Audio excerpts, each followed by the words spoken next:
ዲያሪው ክፍል 5 ልብ አንጠልጣይ ታሪክ። ደራሲ ፍስሐ ተክሌ፣ ተራኪ ሶፊያ ዩሱፍ።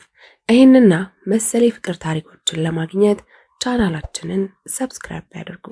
መልካም ቆይታ። አካባቢው በጣም የሚያምር ውብ ስለነበረ ያ ጀግና አንበሳ በብረት ፍርግርግ ውስጥ ተዘግቶበት ወዲያና ወዲህ ሲንቆራጠጥ አዞ በገንዳ ውስጥ አፉን ከፍቶ ተኝቶ መመልከትና ዝንጀሮዎቹ በተለይ ሴት ሲያዩ የሚያሰሙትን ጩኸትና ዝላይ ማየት በጣም የሚያስደስት ነበር። ቀጥለን የጎበኘነው የተለያዩ የዛፍ አይነቶች የሚገኙበትን አራብቶም እየተባለ የሚጠራውን ስፍራ ነው። በዚህም አካባቢ የሌለ የዛፍ አይነት የለም። የዛፎቹ የአካባቢ መጠሪያ ስምና ሳይንሳዊ ስያሜያቸው ተጽፎ ተለጥፎባቸዋል። በዛፎቹ ውስጥ መንቀሳቀስ ሕይወትን በፍስሐ ይሞላል። ከዚያም ቀጥሎ የሄድነው ወደ አለማያ ሐይቅ ነው። አለማያ ሐይቅ ዩኒቨርሲቲውን የሚያዋስን ሲሆን ስፋቱ አነስተኛ ነው። ከአሳ አጥማጆች ጀልባ ተከራይተን በሐይቁ ላይ ተዝናናን። በዚያም ጉብኝት በእኔና በኤልሳ መካከል የጎላ ልዩነት መኖሩን ተገነዘብኩ። ለእኔ ምንም የማይደንቀኝ ነገር እሷን በጣም ይደንቃታል፣ ያስደስታታል። ዝንጀሮ፣ ዛፍ፣ ሐይቅ ባየን ቁጥር ኦ ማይ ጋድ እያለች ስትፍለቀለቅ እኔ ካየኋቸው ነገሮች ይልቅ በእሷ ደስታ ስገረም አልኩኝ። ሌላው የገረመኝ ነገር የእርሻ ምርቶችን ስንጎበኝ ነው። ሁሉን የምትበላዋን ጤፍና ስንዴ ሳይቀር። ይሄ ምንድን ነው? ይሄኛውስ እያለች ስትጠይቀኝ የምትቀናጣ መስሎኝ ልጠላት ቃቶኝ ነበረ። በኋላ ግን መኖሪያ ከተማ ውስጥ መሆኑ ትዝ አለኝና ጥያቄዋ ሁሉ ከልብ የመነጨ መሆኑን አወቅኩ። ግቢው ሰፊ ከመሆኑ የተነሳ ሳናውቀው የምሳ ሰዓት ደርሶ ኖሮ ወደ ካፍቴሪያው በድጋሚ አመራን።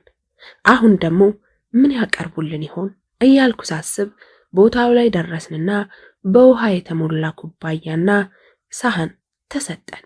ቢያንስ አሁን ምሳ ስለሆነ ያ ሳህን በተለያየ ምግብ ይሞላል ብዬ ጠብቄ ነበር። ነገር ግን እንደጠበቅኩት ሳይሆን ስጋ ውር ውር የሚልበት ቀጭን ቀይ ወጥ ከእንጀራ ጋር ተሰጠን። በጣም ገረመኝ። የሚሰጠን አንድ አይነት ወጥ ከሆነ ለምን ይህ አይነቱ ሳህን እንደተመረጠ ነበር። በኋላ ግን በወሬ እንደሰማሁት ግን ቀደም ሲል በኃይለ ሥላሴ ዘመነ መንግስት ዩኒቨርሲቲው አሜሪካን ሀገር ከሚገኘው ኦክላሆማ ከተባለ ዩኒቨርሲቲ ጋር በጣምራ ይሰራ ስለነበር ተማሪዎች የሚመገቡት ልክ እንደ አሜሪካ ተማሪዎች ነበር አሉ። በዛ ወቅት የሚገርመው ነገር ተማሪዎች ወተት የሚቀርብላቸው በቧንቧ ሲሆን የሚለብሱትም ሱፍ ነበር ይባላል። እኛ እድለ ቢሶች ታዲያ እድሜ ለደርግ አሜሪካኖቹን አባሮ የድሮ ተማሪዎችን ለማስታወስና ስንበላ እንደነበር በማሰብ በአንድ ጉድጓድ ውስጥ ብቻ ወጥ ይደረግልንና በቀሪው ላይ እየበላን ገበጣ እንድንጫወትበት ሳይሆን አይቀርም ሳንወድ በግድ እንድንይዘው ተፈርዶብናል። ዲያሪው በዚህ መልክ ቀን በቀን አልማዝ ያሳለፈቻቸውን ሁኔታዎችንና ያጋጠሟትን ድርጊቶች ይተርካል። ለኔ ደግሞ እነዚህ ታሪኮች ብዙም ጠቀሜታ ስለሌላቸውና የምፈልገውን መረጃ በፍጥነት እንዳላገኝ ስለሚያደርጉኝ እያንዳንዱን ገጽ ለመመልከት ትዕግስት አልነበረኝም። ስለዚህም በቀጥታ ያችን የማረሳትን የፍቅር መጀመሪያችንን ቀን ማለትም ስለ ጥር 2 1976 የምትተርከውን ክፍል ፈልጌ ማንበቤን ቀጠልኩ። አማረ ሁልጊዜ መተዋወቅና ጓደኛ እንዲሆን ከምፈልጋቸው ወጣቶች አንዱ ነው። ረጋ ያለና የማይንቀለቀል መልከ መልካም ባይሆንም የደስ ያለው ወጣት በመሆኑ ከጓደኝነትም አልፎ የመጀመሪያ የወንድ ጓደኛዬ እንዲሆንም ጭምር የምመኘው ነበር። ቁመናው ረጅምና በስጋ የተሞላ ሲሆን ከደረቱ ሰፋ ያለ ሆኖ በስፖርት የዳበረ የሰውነት ቅርጽ አለው። ነገር ግን እጅግ አይናፋር ከመሆኑም የተነሳ ሰውን ቀና ብሎ ማየት እንኳ ስለሚፈራ ከሱ ጋር መተዋወቅ እንዲህ በቀላሉ የሚታሰብ አልነበረም። እንደኔ በእርሻ ምህንድስና የሁለተኛ ዓመት ተማሪ ሲሆን አብዛኛውን ጊዜ ቤተ መጽሐፍ ውስጥ የሚቀመጥበት አካባቢ እኔ ከምቀመጥበት ወንበር ፊት ለፊት ስለሆነ ሳንተያይ የምንውልበት ቀን አለ ማለት ይከብዳል። ይሁን እንጂ አይን አፋር ከመሆኑ የተነሳ ድንገት እንኳ ቀና ሲል አይን ላይን ከተያየን ቶሎ ብሎ ደብተሩ ላይ ይደፋል። ከዚህ በኋላ ደግሞ ቢሞት ቀና ብሎ አያየኝም። ብዙ ሰዎች ድምፄን እንደሚወዱት ስለሚነግሩኝ እሱን ሰምቶ እንኳ ቢያፈቅረኝ እያልኩ የቤተ መጽሐፍቱን ጸጥታ እንኳ ማናጋቴ ሳይታወቀኝ ጮክ እያልኩ አወራ ነበር። በዚህም እኔና ኤልሳ ከቤተ መጽሐፍት ኃላፊ ጋር በተደጋጋሚ ተጣልተናል። ለኤልሳቤት እንደምወደው ነግሬያት ስለነበር እንድንተዋወቅ ከፍተኛ ፍላጎት ነበራት። ብዙ ጊዜም ላስተዋውቅሽ እያለች ትጨቀጭቀኝ ነበር። ለእኔ ግን የእሷ ማስተዋወቅ አልተዋጠልኝም። ምክንያቱም ምንም እንኳ ከአንድ አካባቢ ያለማንም ከእርሱ ጋር ምንም ትውውቅ አልነበራትምና ከቤተ መጽሐፍት ያለማንም እርዳታ እንደምንም ብዬ አነጋግረዋለሁ ብዬ ወስኜ ሲወጣ እከተለዋለሁ። ነገር ግን እሱ ዞር ብሎ ስለማያየኝ ስለሚከታተለኝ ብዬ ያዋርደኛል እያልኩ ስለምፈራ ለማናገር እየተውኩኝ እፈራለሁ። አንዳንዴ ከኋላዬ ስለሚከተለኝ ዛሬስ ላነጋግረው እንዴ ብዬ ዞር ካልኩ ተጠማዞ ወደ መጣበት ይመለሳል። ዛሬ ግን ቀንቶኛል። ለመጀመሪያ ጊዜ ቤተ መጽሐፍ ውስጥ የሞት ሞቴን ከጠቀስኩት በኋላ ቀና ብሎ ሲያየኝ ፈገግ አልኩለት። ከድንጋጤው የተነሳ ፊቱን ወደ ኋላ ሲያዞር ደነገጥኩ። ግን ቆየት ብሎ ቀና ሲላየኝና አይን ለአይን ስንገጣጠም ፈገግ አለልኝ። ደስታዬ ጣራ ሊነካ ደረሰ። ውስጣዊ ስሜቴ አሁኑኑ ሄደሽ ተዋወቂው፣ አሁኑኑ አነጋግሪውም አለኝ። ግን ሰው ያየኛል ብዬ ፈራሁ። ቤተ መጽሐፍት ሲዘጋ ቀደም ብለን ወጥተን ጠብቀን እንድናናግረው ከኤልሳ ጋር ተስማማን። ደግነቱ እኛም ስንወጣ እሱም ተከትሎን ወጣ። እንደተባባልነውም መንገድ ዘጋንበትና በሰበቡ ተዋወቅ ነው። ይችም ቀን የፍቅራችን የመክፈቻ ዕለት ሆና ቀረች ይላል ዲያሪው። የማውቃቸው ታሪኮች በእሷ አንደበት እንደቀረቡልኝና አጠገቤ ቁጭ ብላ የምታወራኝ ያህል ሆኖ ተሰማኝ። የማነበው የእሷን የእጅ ጽሑፍ እንጂ የምሰማው ያንን ጣፋጭ ድምጿን አልነበረም። ዛሬ ላይ ሆኜ ሳስታውሰው ግን ጣፋጭነቱም ቢሆን ከንቱ ነበር። በጣም የገረመኝ ጉዳይ ግን እርግጥ እንዲህ የምትወደኝ ከሆነ እንዴት ወደ መጨረሻው አካባቢ ያ ሁሉ ፍቅሯ በአንድ ጊዜ ሊበን ቻለ የሚለው ነበር። አዎ ዛሬም ቢሆን ያ መራራ ታሪክ ትዝ ይለኛል። እንዲህ እወደዋለሁ እያለች እኔን ለማግኘት ምን ያህል እንደደከመች የምታወራውና ያችን ቀን የፍቅር ሕይወታችንን የመክፈቻ ዕለት ያለችው ጉብል ዛሬ ግን ያች ቀን የኔ የመከራ ዕለት ሕይወት የመክፈቻ ዕለት መሆኗን ብታውቅ ምን ይሰማት ይሆን? እኔ በእሷ ፍቅር የተነሳ ከጊዜ ወደ ጊዜ ጥናት እንኳ ማጥናት ከማልችልበት ደረጃ ላይ ደረስኩ። የፈተና ውጤቴም ታይቶ በማይታወቅ መልኩ አሽቆለቆለ። ምንም እንኳ እሷም ብዙ ጊዜዋን ከኔ ጋር በፍቅር የምታሳልፍና እንደኔ በፍቅር ተይዛለች ብዬ ብገምትም እንደኔ ግን አልነበረችም። ክፍል ውስጥ የተማረችውን ነገር የማስታወስ ችሎታዋ ከፍተኛ በመሆኑ ውጤቷ በፍጹም አላሽቆለቆለም። እንደው ትምህርት ቤት ውስጥ ጥሩ ውጤት ካላቸው ተማሪዎች አንዷ ነበረች። በዚህ ችሎታዋና ለትምህርት ካላት ፍቅር የተነሳ አድናቂዎቿ ከነበሩት ውስጥ አንዱ የሜካኒክስ ሌክቸር የነበረው ዶክተር አድማሱ ብሩክ አንዱ ነበር። ዶክተሩ በትምህርት ቤት ውስጥ አሉ ከሚባሉ የተከበሩ ምሁራን አንዱ ሲሆን መልከ መልካምም ነው። እሷ በተለይ እሱ በሚያስተምረው ትምህርት የተለየ ስጦታ ስለነበራት የምታመጣው ውጤትም በትምህርት ተወዳዳሪ አልነበረውም። አድማሱም ወደፊት እሱን ልትተካ የምትችል እሷ እንደሆነች በመንገር በትምህርቷም እንድትበረታ ሁሌ ይመክራታል። የሚከብዳት ነገር ካለም እቤት ጭምር እየወሰደ በትርፍ ጊዜው ያስጠናታል። ይሁን እንጂ ከኔ ጋር ያላት ግንኙነት በግቢው ተማሪዎችም ሆነ አስተማሪዎች ዘንድ ሁሉ የሚታወቅ ስለነበር ይሄንኑ በልኩ እንድታደርገውም ይመክራት ነበር። ለፍቅር ጊዜ አለው፣ እንደ ተማሪ መጀመሪያ ቅድሚያ መስጠት ያለብሽ ለትምህርትሽ ነው እያለ በተደጋጋሚ እንደሚመክራትም ትነግረኝ ነበር። ይሁን እንጂ ለኔና ለሷ በተለይ ለኔ ከፍቅር በላይ ቅድሚያ የምንሰጠው ነገር ስላልነበር በእኛ በኩል ምክሩ ብዙም ተቀባይነት አልነበረው። አልማዝ ፍቅርና ትምህርትን ጎን ለጎን ማካሄድ ብትችልም እኔን ግን አልሆነልኝም። ጓደኞቼ እንደ ዶክተር አድማሱ ሁሉ ፍቅሩን በልክ እንዳደርገውና መጀመሪያ ለትምህርቱ ትኩረት እንድሰጥ ቢመክሩኝም በፍጹም የሚቻለኝ አልሆነም። ከጊዜ ወደ ጊዜ የውጤቴ ማሽቆልቆል ቢያስደነግጠኝም ማጥናት ግን በፍጹም አልቻልኩም። ደብተሮቼ በሙሉ በእሷ ምስል የተሞሉ ናቸው። ደብተሬን በከፈትኩ ቁጥር በየትኛውም ገጽ ላይ የማየው የአልማዝን ፊት፣ የማጠነው የአልማዝን ፍቅር እንጂ ሌላ አልነበረም። ቀስ በቀስ ውጤቴ እያዘቀዘቀ መጥቶ ከዩኒቨርሲቲ መባረር ደረጃ ላይ መድረሴን እርግጠኛ እየሆንኩ መጣሁ። ግን ምንም ማድረግ ባለመቻሌ ያለኝ አማራጭ የሴሚስተሩን መጨረሻ በሐዘን መጠበቅ ብቻ ሆነ። የምባረረው ወደ 4ኛ ዓመት መሸጋገር የሚገባኝ ወቅት ላይ ቢሆን ከመባረሩ በላይ እኔን ያስጨነቀኝ ከአልማዝ ጋር ሳንተያይ የምናሳልፍበት ዓመት ነበር።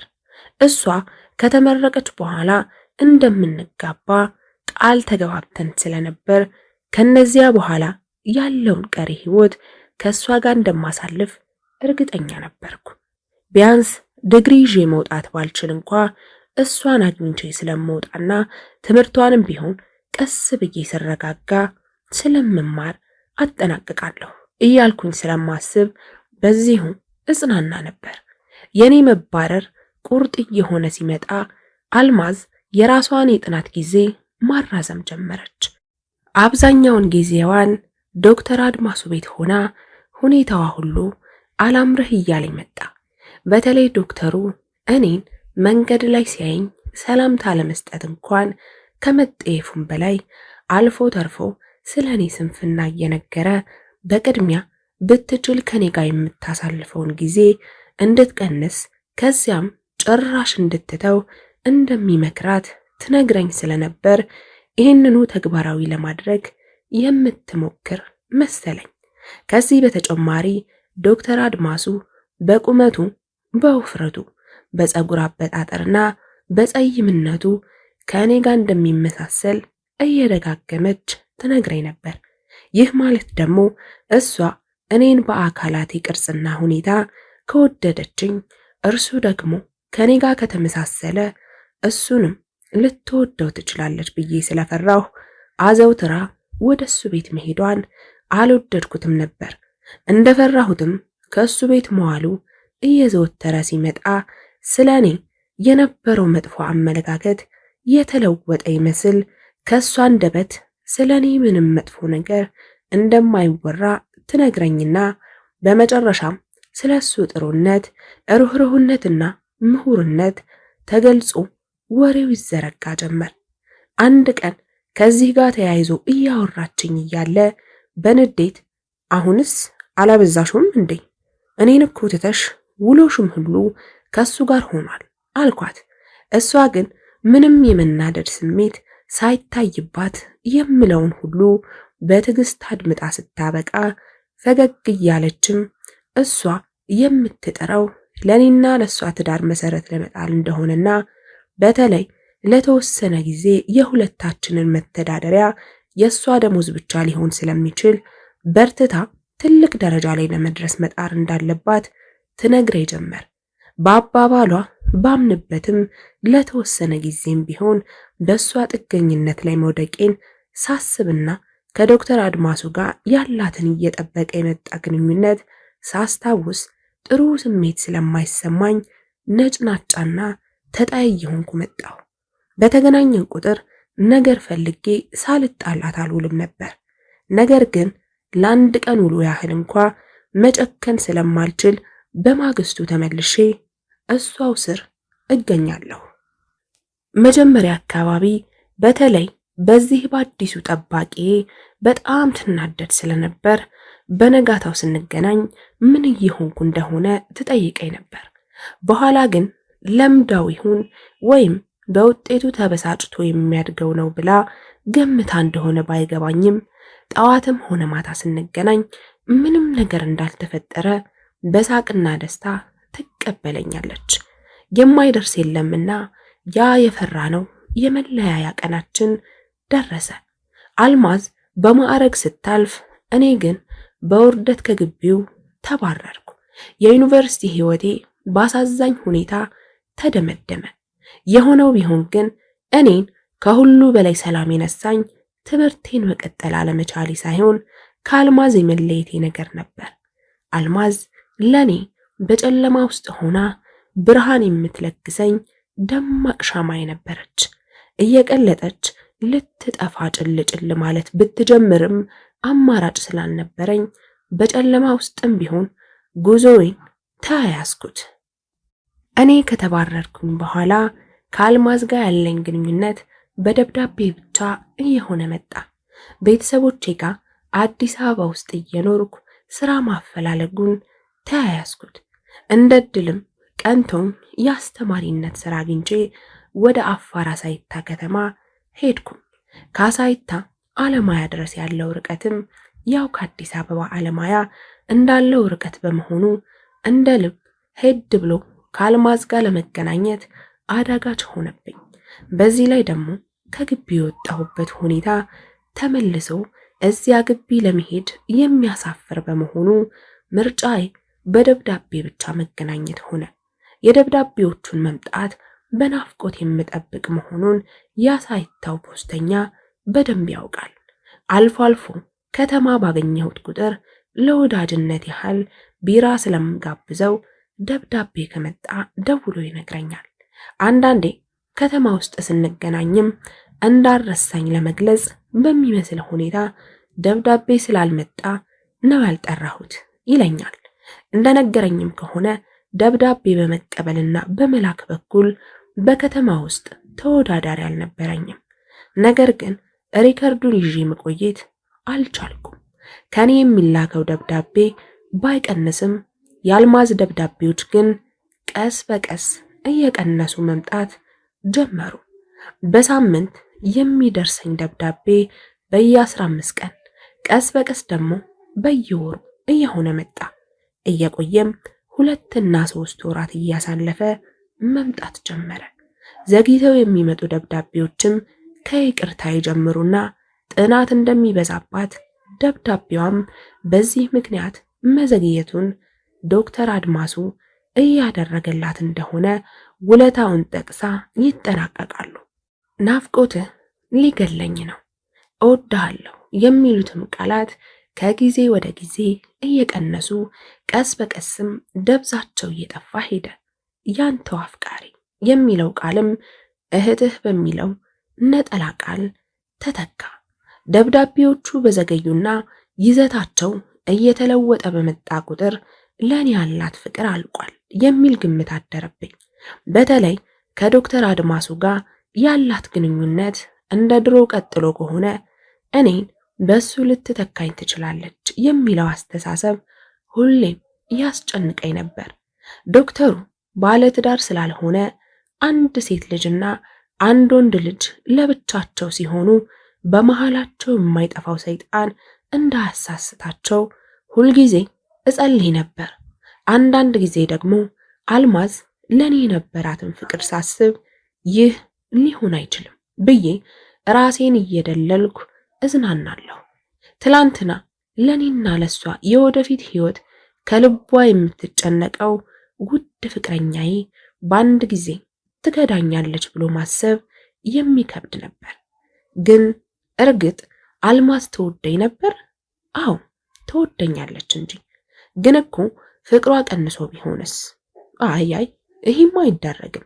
ቢሆንም ሰውነችና ልትሳሳት ትችላለች እያልኩ መጨነቁ ግን አልቀረም። ለማንኛውም መልሱን ከዲያሪው ለማግኘት በማሰብ ስለዚሁ የሚያወራውን አውጥቼ ማንበብ ቀጠልኩ። መጋቢት 10 1976 ዓመተ ምህረት ለአማረ ያለኝ ፍቅር ከጊዜ ወደ ጊዜ እየጨመረ መጣ። ስለሱ ሳስብ የምውልበት ቀን ከማጠናበት ቀን ይበልጣል። በየቀኑ ማታ ማታ ከቤተ መጻሕፍት መልስ ተቃቅፈን ግቢውን መዞር የማይቀር የዕለት ተዕለት ፕሮግራማችን ሆነ። የግቢው ሰው ሁሉ ሮሚዮና ጁሊየት ተምሳሌቶች እንደሆንን አድርገው ያዩናል። እኔ ደግሞ የነሱ መጨረሻ ስለማያምረኝ እንዲህ ሲሉ ብዙም ደስ አይለኝም። በልጅነቴ ያጣሁትን የእውነተኛ እናትና አባት ፍቅር የሚተካ ፍቅር ያገኘሁም ስለመሰለኝ ጁሊየት ሮሚዮን ባጣችበት መልኩ ላጣው አልሻም። ዛሬ ከአማረ ጋር ለሽርሽር ወደ ድሬዳዋ ሄድን። በተለይ በከዚራ ዛፎች ተዝናናን። የማይረሳ ጊዜ አሳለፍን። ናይት ክለብ ውስጥ ቮልስ የደነሰው የሚረሳ አልነበረም። ነገር ግን ያላሰብኩት ነገር ሆነ። እንደዛ የምወደውና የማፈቅረው ጓደኛዬ ባልጠበቅኩትና ባልገመትኩት መንገድ የገባልኝን ቃል ጥሶ በሰርጌ ዕለት አቀርብለታለሁ ያልኩትን እኔን ማንነቴን ገሰሰው። ይህ ብቻ አልነበረም፣ እኔም በሱ ላይ የነበረኝን እምነት ናደው። ያላሰብኩት ነገርም ስለነበር ባላሰብኩት ወቅት በመፈጸም በእጅጉ አዘንኩ። ግን ካለሱ ማንም ስለሌለኝና እሱ ለእኔ እኔ ለሱ ያለን ፍቅር ቢናድ ደግሞ ወደ ብቸኝነቱ ዓለም ዳግም ወደ ሐዘን ባህር የምሰጥም መሆኔን በመረዳቴ ቢገፋኝም እንዳልከፋኝ ሆኜ እንደምወደው ነገርኩት። እሱም በድርጊቱ እጅግ በጣም ተጸጽቶ ስለነበር በዚሁ ተጽናና። በድርጊቱ ብናደድም አምላክ ግን ለሱ ያለኝን ፍቅር እንዳይቀንስብኝ ጸለይኩ። ባነበብኩት ነገር ተገረምኩ። እንዲህ አዝናብኛለች ብዬ አልገመትኩም ነበር። በወቅቱም ይቅርታዋና እወድሃለሁ ያለችኝ ከልቧ እንጂ በፍጹም ከአንገት በላይ የተደረገ ይቅርታ አልመሰለኝም ነበር። አልማዝ በእኔ ላይ ያደረገችው ሁሉ ሆን ብላ በቂም በቀል የፈጸመችው ሊሆን ይችላል ብዬ ገመትኩኝ።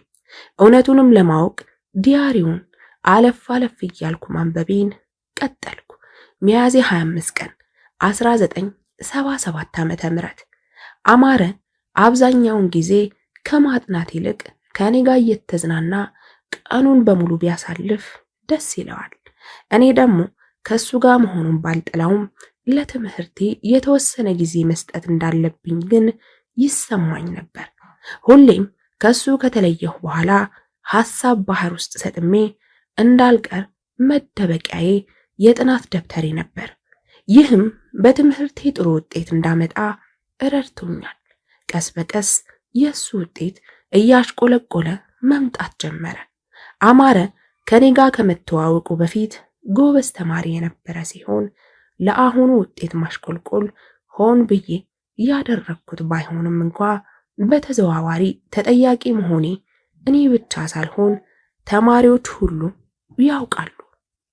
ይህም በእኔ ላይ ትልቅ ኃላፊነት እንደሚያርፍ እያመላከተኝ በመምጣቱ ይበልጥ ማጥናቴን ተያያዝኩት። ውጤቴም ከጊዜ ወደ ጊዜ እየተሻሻለ መጣ። ለዚህም የዶክተር አድማሱ አስተዋጽኦ ከፍተኛ ነው። ለዶክተር አድማሱ ታሪኬን ነግሬው ስለነበር እጅግ ያዝንልኝና ይንከባከበኝ ነበር።